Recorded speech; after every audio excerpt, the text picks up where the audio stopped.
એક તરફ આગામી 5મી જૂન વિશ્વ પર્યાવરણ દિવસની ઉજવણી કરવા માટે તંત્ર દ્વારા મોટા આયોજનોને કાગળ પર ગુલબાંગો પુકારવાની તૈયારીઓ ચાલી રહી છે, ત્યારે બીજી તરફ એશિયાની સૌથી મોટી ગણાતી અંકલેશ્વર ઔદ્યોગિક વસાહતની વાસ્તવિકતા કંઈક જુદી છે અને ચોંકાવનારી સામે આવે છે। ધોમધકતા ઉનાળાની સિઝનમાં વરસાદી ગટરો સૂકીભઠ્ઠ હોવી જોઈએ, તેના બદલે કેમિકલયુક્ત અને રંગબેરંગી પ્રદૂષિત પાણીથી ઉભરાઈ રહી છે।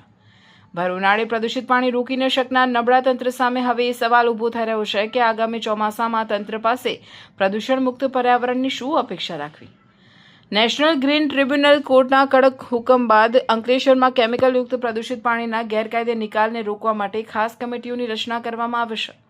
હાઈ લેવલ મિટિંગના દોર ચાલે છે, જીપીસીબીના અધિકારીઓ પણ બદલાય છે, છતાં પરિણામ શૂન્ય છે। આવી ગંભીર ઘટનાઓનું વારંવાર પુનરાવર્તન થઈ રહ્યું છે। આ જોતા પ્રજાના મનમાં સવાલ થાય છે કે શું આ માત્ર તંત્રની ઘોર નિષ્કાળજી છે કે પછી પર્યાવરણ સાથે છેડા કરતા ગુનાહી તત્વોને કાયદો કે તંત્રનો કોઈ જ ડર રહ્યો નથી। સ્થાનિક સૂત્રોના જણાવ્યા અનુસાર અંકલેશ્વર ઔદ્યોગિક વિસ્તારમાં એલએનટી ચોકડી પાસેથી પસાર થતી વરસાદી ગટરોમાં વિવિધ કેમિકલયુક્ત કલરવાળું પ્રદૂષિત પાણી વહી રહ્યું છે। આ દૂષિત પાણી સી પમ્પિંગ સ્ટેશન સુધી અને ત્યાંથી આગળ વધીને અમરાવતી ખાડી તરફ જતા શુદ્ધ કાળા કલરના ઝેરી પાણીમાં ફેરવાઈ જાય છે।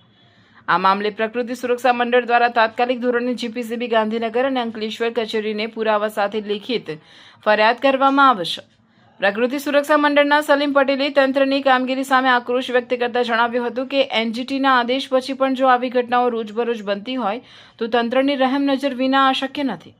ભર ઉનાળામાં પણ પ્રદૂષિત પાણી રોકી શકાતું નથી તો આવનારી વર્ષા ઋતુમાં ઉદ્યોગો વરસાદના બહાને કેટલું પ્રદૂષણ ફેલાવશે તેની કલ્પના જ ધ્રુજાવી દે તેવી છે। આ પ્રદૂષિત પાણી અમરાવતી ખાડી અને છાપરા ખાડીને દૂષિત કરીને છેક નર્મદા નદી સુધી પહોંચે છે, જેના કારણે કાંઠા વિસ્તારના ગામોનું ભૂગર્ભ જળ ઝેરી બની રહ્યું છે અને માનવ સ્વાસ્થ્ય સહિત જળચર જીવોનું અસ્તિત્વ જોખમમાં મુકાયું છે। અમે ફરિયાદ કરીએ છીએ અને પછી માત્ર દેખાડા ખાતર તપાસ થાય, તેના કરતાં આવી ઘટનાઓ જ ન બને તેવી કાયમી અને સચોટ વ્યવસ્થા ગોઠવવામાં તંત્ર કેમ પાછું પડે છે।